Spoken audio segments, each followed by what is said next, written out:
தென்னாடுடைய சிவனே போற்றி, எந்நாட்டவர்க்கும் இறைவா போற்றி. அருட்பெரும் ஜோதி அருட்பெரும் ஜோதி தனிப்பெருங்கருணை அருட்பெருஞ்சோதி. குருஜி மிஸ்டிக் செல்வமையாவுடைய டிவி சேனல் வழியாக இந்த நிகழ்ச்சியெல்லாம் பார்த்து கொண்டிருக்கக்கூடிய பல லட்சக்கணக்கான தமிழ் உள்ளங்களுக்கு என்னுடைய முதற்கண் வணக்கத்தை தெரிவித்துக் கொள்கிறேன். இன்று நம்ம பதிவில் நம்ம பார்க்க இருப்பது பார்த்திங்கன்னா வள்ளலார், வடலூர் மகான் வள்ளலார். அருட்பெரும் ஜோதி அருட்பெரும் ஜோதி தனிப்பெருங்கருணை அருட்பெருஞ்சோதி என்ற மந்திரம், அது மந்திரம் கூட சொல்லக்கூடாது, மகா மந்திரம். அப்படிப்பட்ட மகா மந்திரத்தை இந்த உலகத்துக்கு கொடுத்தவர். ரெண்டாவது, இறைவனை அடைவதற்கு எக்கச்சக்கமான உபாயங்களை எல்லா மதங்களையும் சொல்லி வச்சுருக்காங்க. ஆனால் அப்படிலாம் இறைவனை அடைய முடியாது. இறைவனை அடையணும் அப்படின்னா மனிதன் 5 நிலைகளை தாண்ட வேண்டியது இருக்குது. 5 நிலைகளை தாண்டியாச்சு அப்படின்னா மனிதன் இறைவனை அடைய முடியும் அப்படின்னு வள்ளலார் சொல்கிறார்.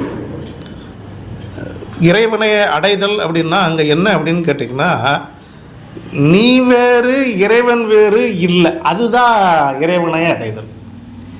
இறைவன் அங்கே எங்கோ மேலே உட்காந்துக்கிட்டு இருக்கான், நீங்கள் உங்களுடைய பாவ புண்ணியத்துக்கெல்லாம் அவன் கணக்கெடுத்து வச்சுக்கிட்டு உங்களை வரவழைச்சி கணக்கு கேட்பான் அப்படின்ல, அதெல்லாம் கிடையாது. வள்ளலார் அப்படிலாம் சொல்ல. அவர் என்ன சொல்கிறாரு அப்படின்னு கேட்டிங்கன்னா, முதல்ல வள்ளலார் உனக்கு விதிக்கப்பட்ட, அதாவது நீ இறைவன் கொடுத்துருக்குறான், விதின்னு இருக்குன்னு சொன்னாலும் சரிதான், கர்மா ஒன்று இருக்குது, தலையெழுத்து இருக்குது, நீங்கள் என்ன வேணாலும் சொல்லிக்கோ. ஆனால் எனக்கு தெரிய உன் தலையெழுத்தை மாற்ற முடியும் அப்படின்னு சொல்லிட்டு சொன்ன ஆணித்தரமான ஒரு பெரிய மகான் யார் அப்படின்னு கேட்டிங்கன்னா வள்ளலார். பட் அவருடைய ஃபிலாசபி ரொம்ப மோட்ச வீட்டின், அதாவது இறைவன் மோட்ச வீட்டின் திறவுகோல், அதை திறக்கணும். மோட்ச வீட்டுக்கு போகணும் அப்படின்னா என்னது? ஜீவகாருண்யமாக இருப்பது அப்படின்னு அவர் ஒரே வரில் முடிச்சிட்டார். அப்போது ஜீவகாருண்யம்னா என்ன அப்படிங்கிறதுக்கே ஒரு பெரிய விளக்கத்தை கொடுக்க வேண்டியிருக்கு.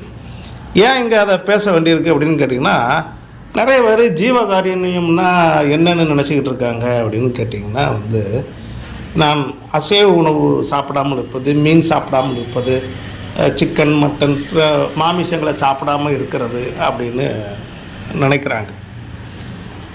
அது உண்மைதான், சத்தியமான வார்த்தை தான். ஆனால் அதுக்குள்ளே வேறு விஷயங்கள் இருக்குது. ஏன் அப்படின்னு கேட்டிங்கன்னா, இன்றைக்கி சில குடும்பங்களில் பிறப்பது மூலமாக, அதாவது இந்த இடத்துல சில ஜாதி, நான் ஒரு குடும்பம்னு சொல்கிறது அப்படின்னா சில ஜாதி, நம்ம நாட்டில் நம்ம ஒரு சில பிரிவுகள் வச்சுருக்கிறோம்.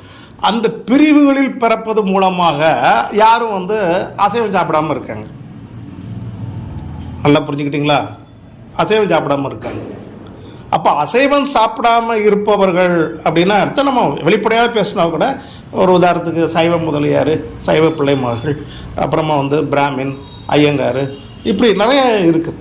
இவங்கெல்லாம் பிறப்பாலே சைவ உணவை சாப்பிடக்கூடியவங்க. அப்போ அவங்க எல்லாருக்கும் மோட்ச வீடு கிடச்சிருமா அப்படின்னு கேட்டால் வள்ளலார் கிடையாதுட்டார். அது வள்ளலார் சொல்கிறதுக்கு முன்னாடியே இன்னொரு இடத்துல திருவள்ளுவர் திருக்குறளில் சொல்லிட்டார், ரொம்ப அழகாக சொல்லிட்டார். ஏன்னா அவர் அந்த இடத்துல உயர்ந்தவர் யார் அப்படின்னு சொல்கிறார். உயர்ந்தவர், இப்போ உயர்ந்தவர் அப்படின்னா நம்ம பொதுவாக என்ன சொல்லிட்டு இருக்கோம், ஜாதி ரீதியாக இறை தொண்டு செய்யக்கூடியவங்க அப்படின்னா பிராமணியம் சம்பந்தமான விஷயம் அவங்க தான் அப்படின்னு நினச்சிட்டு இருக்கோம். ஆனால் வள்ளுவர் ரொம்ப அழகாக சொல்கிறார், அந்தனர் என்போர் அறவோர். அந்தனர்னா யார்? அந்தனர்னா நம்ம பூணூல் போட்டு கோயிலில் போய் மணி அடிக்கிறவங்க, நம்ம பூஜை அப்படி இல்லை. அவர் ரொம்ப தெளிவாக சொல்கிறார், அந்தனர் என்போர் அறவோர், அறத்தின் வழியில் நடப்பவர்னு அர்த்தம். அந்தனர் என்போர் அறவோர், அறத்தின் வழியில் நடக்கக்கூடியவன். அடுத்த ஒரு வார்த்தை சொல்கிறாரு, அறத்தில் நடந்தால் மட்டும் மற்ற எவ்வுயிர்க்கும் செந்தன்மை பூண்டல் ஒழுகலான் அப்படிங்கிறாரு. நீ அறத்தின் வழியில் தர்மத்தின் வழியில் நடந்தால் அதுவும் செய்யணும், பிற உயிர்களுக்கு தீங்கு நினைக்காதவனாகவும் இருக்கணும் அப்படிங்கிறாரு. சரிங்களா? இப்போ இங்கே இந்த வார்த்தை எதுக்காக சொல்ல வேண்டியிருக்கு அப்படின்னு கேட்டிங்கன்னா, நான் உயர்ந்த ஜாதி அப்படின்னு நினச்சிக்கிறது என்னது? பிற உயிர்களை நீங்கள் துன்புறுத்துறதுக்கு சமந்தான். அப்போது நீங்கள் எப்படி அந்தணர்களாக இருக்க முடியும்? நீங்கள் எப்படி உயர்ந்த பிராமணியத்தை பற்றி பேசக்கூடியதாக இருக்க முடியும்? ஏங்க இது நான் சொல்கிறது யதார்த்தம். இதை நான் வள்ளுவர் சொல்லியிருக்காரு, அதுலேருந்து இந்த எடுத்துக்காட்டை உங்களுக்கு நான் சொல்கிறேன். ஏன் இந்த வார்த்தையை நான் சொல்ல வேண்டியிருக்கு அப்படின்னு கேட்டிங்கன்னா, வடலூர் மகான் ரொம்ப ரொம்ப ரொம்ப அற்புதமாக சொல்லிட்டார். மோட்ச வீட்டின் திறவுகோள் ஜீவகாரிணின்ட்டார். இங்கே ஜீவகாரினா நிறைய பேர் என்ன நினச்சிக்கிட்டு இருக்காங்க அப்படின்னா மனிதன் தேவையில்லாமல் அசைவ உணவு சாப்பிடாம இருந்தால் அப்படிலாம் கிடையாது. நீ வாக்காலும் மனசாலும் புத்தியாலும் சிந்தனையாலும், நல்லா கேட்டுக்கோங்க, வாக்கு மனசு புத்தி சிந்தனை, இதன் மூலமாக யாருக்கும் எந்த துன்பங்களையும் செய்யாமல், அதான் நீ நன்மையை செய்யாட்டா கூட பரவாயில்ல, யாருக்கும் துன்பம் செய்யாமல் இருக்கிறதுக்கு பேர் தான் ஜீவகாரணியம். இதை நான் மட்டும் சொல்லலை, வள்ளுவர் மட்டும் சொல்லலை, வடலூர் மகான் மட்டும் சொல்ல, திருமூலர் திருமந்திரத்திலே சொல்லுதார். கடவுள் இறைவனை எப்படி வணங்குவதுங்கிற இடத்துலையே சொல்லியிருந்தார். சரியா? இப்போது இந்த இடத்துல பார்த்தீங்கன்னா வடலூர் மகான் சொல்வது என்னன்னு கேட்டிங்கன்னா இறைவனை அடைதல் அப்படிங்கிறத அவர் அப்படி சொல்லலை, நீயே இறைவனாக மாறுதல் அப்படிங்கிறத தான் சொல்கிறார். இதுதான் நிறைய பேருக்கு புரியாத ஃபிலாசபி, வள்ளலாருடைய ஃபிலாசபி. சரியா? இறைவனை மோட்ச வீட்டுக்கு போகிறது அப்படின்னா நீங்கள் எல்லாரும் என்ன நினச்சிட்டு இருக்கீங்க, மோட்ச வீட்டு அங்கே அதான் கிடையாது. அவர் சொல்ல நீயே இறைநிலையை அடைவது. அப்படி அடைவதற்கு அவர் 5 வழிமுறைகளை சொல்கிறார். அதுதான் இன்றைக்கி நம்ம பார்க்க போகிறோம். ரொம்ப ரொம்ப முக்கியமானது வழிமுறைகள். இந்த 5 வழிமுறைகள் ரொம்ப முக்கியமானது. 1 என்னதெல்லாம், இந்த 5 வழிமுறைகள் வழியாக நம்ம போனோமாக்கும் நம்ம இறைவனை தொட்டு விடலாம், நாம் இறைவனாக மாறிவிடுவோம். இறைவனை தொட்டு விடுதல் நாமே இறைவனாக மாறிவிடுவதில் பேர், அவ்வளோதான் விஷயம். சரிங்களா? வேறு தனியால் இறைவனை பார்க்க மாட்டேன், நம்மளை இறைவனாக மாறிவிடுவது. எவ்வளோ பெரிய ஃபிலாசபி பார்த்தீங்களா? இப்போ பார்த்தீங்கன்னா 5 விதமான யோக சித்திகளை சொல்கிறார். யோக சித்திகள், யோகம் என்றால் என்ன? இணைத்தல் என்று பொருள். யோகம் என்றால் இணைத்தல். சித்தினா என்னது? பெறுவது, யோகத்தை பெறுவது. அப்போ எதோடு யோகத்தை? இறைவனோடு இணைப்பதற்கு, இல்லை இயற்கையோடு இணைப்பதற்கு. நீங்கள் இந்த இடத்துல இப்படி கூட எடுத்துக்கோங்க, நான் உங்களுக்கு புரியும். இயற்கையில் நம்ம இன்னைக்கு மழை பெய்ய போகுது, பூகம்பம் வரப்போகுது, இதையே நம்மளால் கண்டுபிடிக்க முடியல.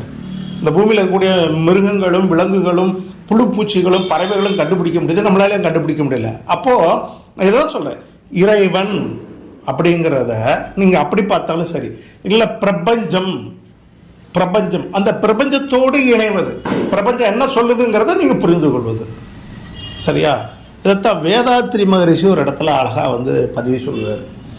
இயற்கை, அவர் அந்த இடத்துல இறைவனுக்கு பதிலாக இயற்கைன்னு சொல்லுவார். இயற்கை தன்னுடைய ரகசியங்களை அப்பத்தான் சொல்லும். சரிங்களா? மனிதன் அந்த அவனுக்கு இருக்கிற அறிவை வச்சு அப்பத்தான் கண்டுபிடிக்க முடியும். அதனால தான் என்னுடைய ஜோதிடத்தில் ஃபுல்லாகவே நான் என்னுடைய வீடியோக்கள் நிறைய போட்டிருப்பேன். எப்போ நம்ம ஒரு 3 வருஷம் தான் அதிகபட்சம் ஜாதகத்தில் இன்னையிலேருந்து இன்னொரு 3 வருஷத்தில் என்ன நடக்கும்னு சொல்ல முடியும். சும்மா 30 வருஷத்துக்கு அப்புறம் நடந்துடும், 50 வருஷத்துக்கு நடந்துடும், ஒரு 5 வயசு குழந்தை எடுத்துகிட்டு இது 50 வயசில் அப்படி இருக்கும். இதெல்லாம் இன்டர்நேஷ்னல் ஃப்ராடு, இதெல்லாம் சொல்லவே முடியாது. சரியா? அப்படிலாம் இயற்கை உங்களுக்கு பிரபஞ்சத்தினுடைய ரகசியங்களெல்லாம் சொல்லிக் கொடுக்காது. சரி, அப்போ பிரபஞ்சத்தோடு ஒன்றாக இணைவது, அதுதான் இந்த யோக சித்திகள் அப்படின்னு பேர். சரிங்களா? இந்த வீடியோ கொஞ்சம் உங்களுக்கு கொஞ்சம் பெருசாக இருக்கிற மாதிரி தெரியும், ஆனால் ரொம்ப நுட்பம். நான் சொல்கிற மாதிரி இவ்வளவு கீழே இறங்கி யாரும் சொல்ல மாட்டாங்க. இப்போ கீழே இறங்கி உங்களுக்கு புரியக்கூடிய அளவுக்கு யாரும் சொல்ல மாட்டாங்க. அதனால தான் நான் இவ்வளோ தூரம் அதை விலாவரியாக என்ன சொல்கிறது பெரிதாக விவரித்து பேசுகிறேன். சரி, ஃபஸ்ட் யோக சித்திகள் அப்படிங்கிறதுல முதல் யோக சித்தி என்ன அப்படின்னு கேட்டிங்கன்னா காய சித்தி அப்படின்னு பேர். காயம் என்றால் என்னது? உடம்பு, உடல். இந்த உயிர் வாழ்வதற்கு எது தேவை? உடல். உடல் ஆரோக்கியமாக இருக்கணும்.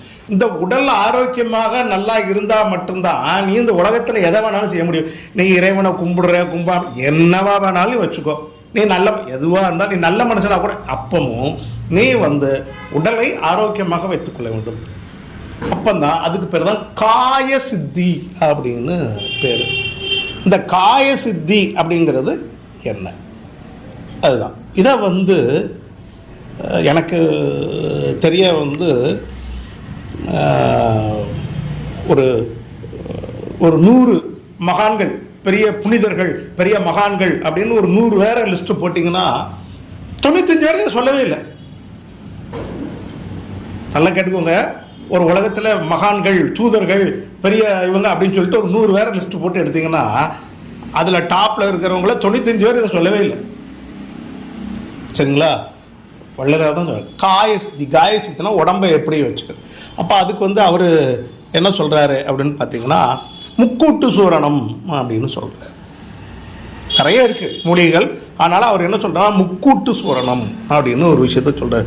முக்கூட்டு சூரணம்னா என்னென்னா உங்களுக்கு கரிசாலை, சரிங்களா, அப்புறமா வல்லாரை, அடுத்தாப்புல தூதுவளை, முசுமுசுக்கை, சரிங்களா.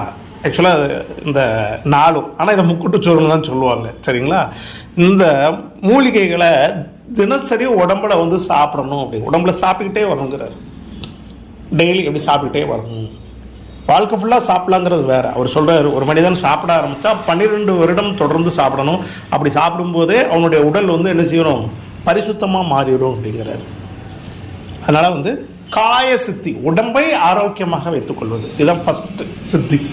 2வது சித்தி என்னன்னு கேட்டிங்கன்னா காரிய சித்தி. முதல்ல காய சித்தி, 2வது சொன்னால் காரிய சித்தி அப்படிங்கிறாரு.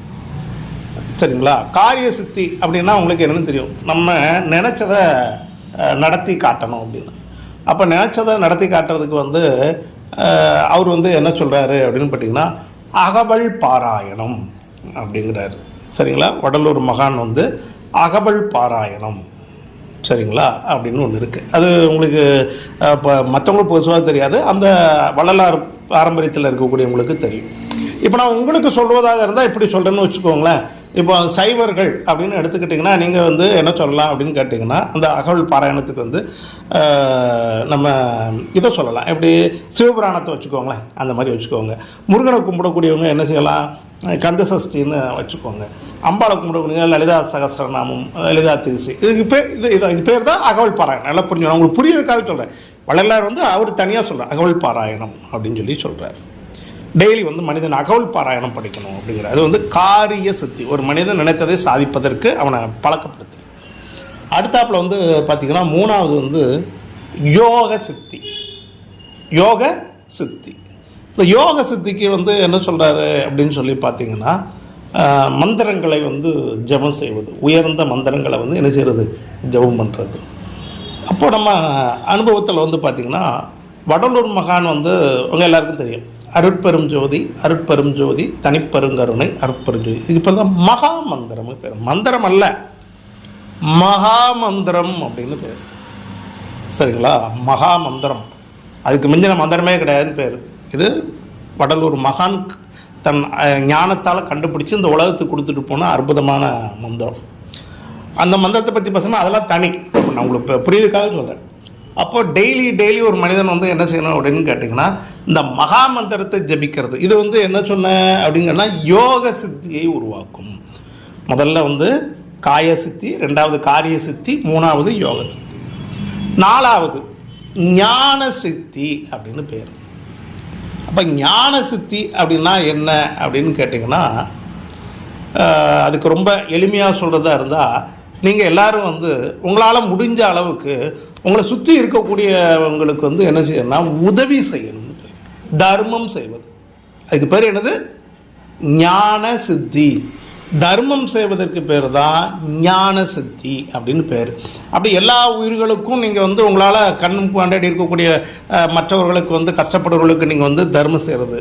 குறிப்பாக நம்ம அன்னதானம், பிற உயிர்கள் எல்லா உயிர்களும் இந்த உலகத்தில் வாழ்கிறது சாப்பாட்டுக்காக தான், பசிக்காக தான். அதனால சொன்னால் பசிப்பினியை போகணுங்கிறாரு. அப்போ அன்னதானம் செய்கிறது நான் உங்களுக்கு உதாரணத்துக்காக சொல்கிறேன். பட் உங்கள் முன்னாடி இருக்கக்கூடிய ஒரு படிக்கக்கூடிய குழந்தை இருக்கும், அதுக்கு படிக்கிறதுக்கு கஷ்டப்படுமா, அப்படி படிக்கிறதுக்கு எஜுகேஷனில் உதவி, அதுவும் ஒரு தர்மம் தான். சரிங்களா? அந்த மாதிரியான பேர் தான் அவர் என்ன சொல்கிறாருன்னு கேட்டிங்கன்னா ஞான சித்தி அப்படிங்கிறார். சரி, இப்போ இந்த 4 சித்திகள் கிடச்சிட்டு 5வது சித்தி. இந்த 5வது சித்தி தான் ரொம்ப முக்கியமான சித்தி. அதுக்கு பேர் என்ன, சர்வ சித்தின்னு பேர். அந்த இதுக்குள்ள இந்த 4மே உள்ள வந்துடுது. என்னது, இந்த சர்வசித்திங்கிற நிலைக்கு வர்றதுக்கு மட்டும் இந்த 3 4 தாண்டி வரோம். இந்த கடைசி சர்வசித்தி வர்றப்ப எல்லாமே உள்ளுக்குள்ள வந்துடுது. சரிங்களா? சர்வசித்தி அப்படின்னா என்ன அப்படின்னு கேட்டிங்கன்னா, இந்த உலகத்தில் வந்து நீங்கள் பார்க்கக்கூடிய மரம் செடி கொடிகள் இருந்து எல்லா விதமான சகல ஜீவராசிகளுக்குள்ளேயும் வந்து என்ன செய்யுது, இறைவன் இருக்கிறான் அப்படின்னு நினச்சி கருணையோடு பார்ப்பது. யாரையும் என்ன செய்யக்கூடாது, துன்புறுத்தக்கூடாது. யாரையும் என்ன செய்யக்கூடாது, கஷ்டப்படுத்தக்கூடாது. பிற உயிர்களை வந்து கொன்று சாப்பிடுவது, துன்புறுத்துவது, இந்த மாதிரியான விஷயங்கள்லாம் செய்யாமல் இருக்கிறது. இதுக்கு பேர் தான் என்னன்னு கேட்டிங்கன்னா சர்வசித்தி. இதுக்கு பேர் தான் ஜீவகாருண்யம். இப்போ நான் முதல்ல ஜீவகாருண்யம் சொன்னல, அது இந்த இடத்துல தான் வருது. அப்போ ஜீவகாருண்யம்னா என்னன்னா, உங்கள் கண்ணு முன்னாடி இருக்கக்கூடிய மரம் செடி கொடிகள் எதுவாக வேண்டுமானாலும் இருக்கட்டும், எல்லா விதமான ஜீவராசிகளையும் வந்து இறைவனை காண்பது. தன்னுடைய உயிர் எப்படி நம்முடைய வீட்டில் நம்ம குழந்தை கீழே விழுந்தால் எப்படி துடிக்கிறோம், அதே மாதிரி எல்லா உயிர்களையும் அந்த துடிப்பு நம்ம பார்த்தா நமக்கு வரணும். சரிங்களா? அந்த மாதிரியான ஒன்றுக்கு பேர் தான் என்னதுன்னா ஜீவகாருண்யம் அப்படின்னு சொல்லி அவர் வந்து சொல்கிறார். இதுக்கு பேர் தான் சர்வ சித்தி அப்படின்னு பேர். இந்த 5 விதமான நிலைகளை ஒரு மனிதன் கடந்து வருகின்ற பொழுது அவன்தான் பரபிரம்மம் அப்படின்னு பேர். அவன்தான் சாட்சாத் இறைவன். அவன் வந்து மேலே போகணும், கீழே போகணும், பாதாளத்துக்கு போகணும், எது வந்து அவன் வாழுகின்ற நம்ம கண்ணு முன்னாடி இருக்கக்கூடிய மனிதன். இதைத்தான் அவர் வந்து சொல்கிறார். சரிங்களா? இந்த வீடியோ வந்து ரொம்ப நாளாக எனக்கு போடணும் அப்படி ரொம்ப நாளாக ஆசை. இன்றைக்கி தான் அந்த வாய்ப்பு கிடச்சிது, போட்டிருக்கிறேன். இந்த வீடியோ மூலமாக உங்களுக்கும் ஒரு ஜீவகாருண்யம் என்ன சொல்கிறது, எல்லா உயிர்களையும் வந்து நம்ம வந்து துன்புறுத்தக்கூடாது அப்படிங்கிற உணர்வு ஏற்படணும் அப்படிங்கிறத இதில் ஒரு வேண்டுகோளாக வச்சுக்கிறத இதை நீங்கள் செய்து பாருங்கள். உங்கள் வாழ்க்கையில் வந்து நிச்சயமாக வந்து இந்த மாதிரி சொன்ன விஷயங்களை நான் ரொம்பலாம் இல்லை, ஒரு 12 வருடம் நீங்கள் கடைப்பிடிச்சிக்கிட்டே வந்தீங்கன்னா 12 வருடம் முடிகின்ற பொழுது அதுக்கப்புறமா உங்கள் வாழ்க்கையெல்லாம் கம்ப்ளீட்டாக மாறிடும். அதுக்கு உதாரணம் நான் என்னே சொல்லுவேன். நான் அப்படி இருந்து என் வாழ்க்கை எவ்வளோ மாறி இருக்குது. சரிங்களா? அதை தான் நான் உங்களுக்கு வந்து இந்த இடத்துல வந்து சொல்கிறேன். குறிஞ்சி மிஸ்டிக் செல்வம் ஐயாவுடைய டிவி சேனலை தொடர்ந்து பார்த்துக்கிட்டே வாங்க. சப்ஸ்கிரைப் பண்ணுங்கள், பெல்லைக்கான கிளிக் பண்ணுங்கள். என்னுடைய வீடியோக்களெல்லாம் உடையாக வந்து சேரும். சரிங்களா? வாழ்க வளமுடன், வாழ்க வளமுடன், வாழ்க வளமுடன்.